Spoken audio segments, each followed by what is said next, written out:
Getting Izuku to meet you late on a school night seems like no easy task, especially with how studious he can be. But you learned with time that if you threw in a quick, "I miss you," in your nightly texts, he obliges quite easily. It makes him think, you suppose, that you need him right here, right now. And in many ways, you do. "Hey," you type furiously from your bed. Even on the dimmest setting, your phone screen lights up the dark dorm room, a blue glow dancing all along your walls. "Are you up?" The check marks next to your message pops up nearly immediately. "Yes? How are you?" Izuku sends in response, and you bite the inside of your cheek from grinning too wide. "Come over." "Now?" he replies. "Yes," you type back, adding, "I miss you," for good measure. This time the response is not so immediate. You wait with knitted brows as the 3 dots blink incessantly. Is he really worried about getting caught? Or maybe not getting enough sleep? It is a school night after all. Getting a little impatient, you decide to give him a call instead.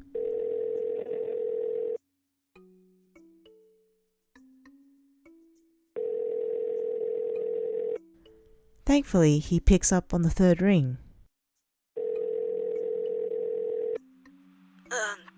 Hi? "Hi," you say, smiling. "Wanna come up?" I'm at your door." he replies in a hushed voice. "Oh!" You scramble to your feet, and the second the door clicks open, you pull him in and shut it, laughing quietly at his sudden yelp. "I probably shouldn't stay long," Izuku said, with a nervous laugh.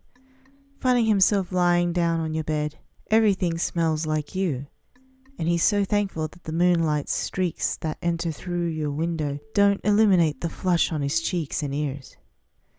You lie down next to him, elbow propping your head up so you can get a good look at your love.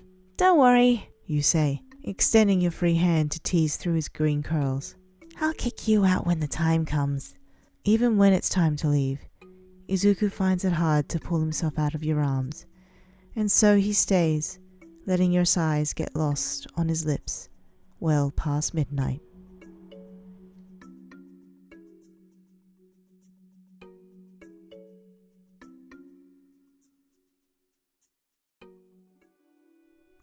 Also quite the studious boy.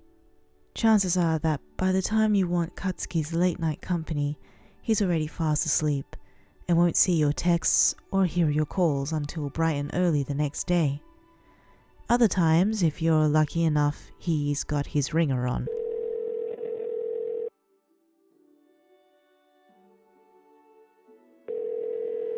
"Why are you calling me? Look at the frickin' time. Go to bed." He rasps from the other end of the call. His voice is low, edged with rough irritation and sleepiness, as if he'd just awoken, which he probably had.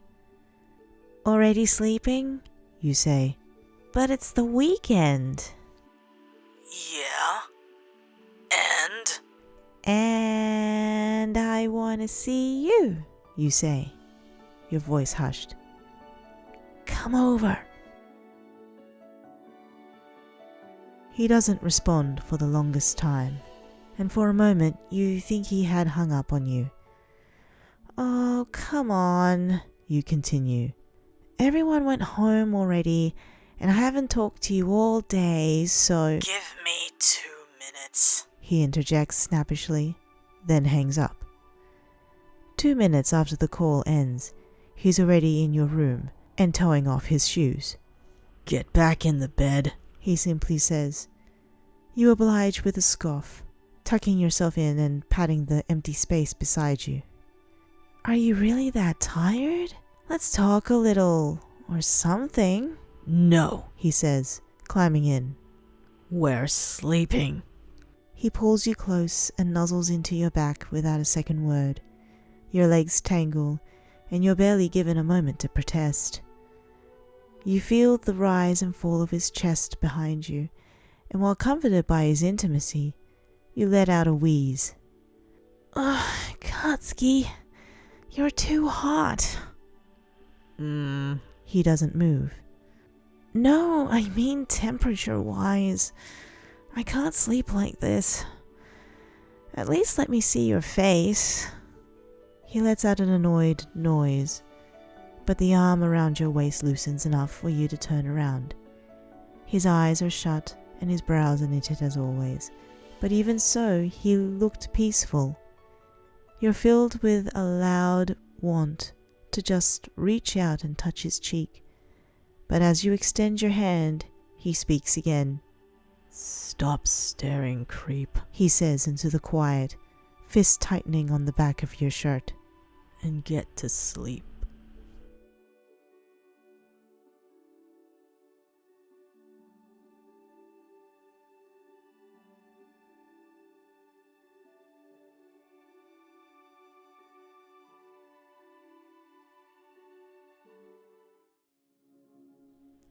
At this hour, Eijiro would personally have no qualms going into your room, but he'd prefer if no one noticed him entering. That's hard to explain, you know. Not everyone is satisfied with a "we're just gonna chill" kind of answer. So he doesn't really appreciate it all that much when you tap his shoulder in the common room and ask him quite clearly, "You're coming up to my room later, right?" Yeah, of course, he says with a grin. But when he turns back to his classmates, he's met with gawks and smirks. Of course, you don't mean anything salacious, and he knows that. But at the same time, it makes him sound like some kind of lowlife sneaking into your room late at night. Mina whistles, Denki just gives a knowing look. So when he knocks on your door, he does it properly with a distinct, "It's me, Kirishima."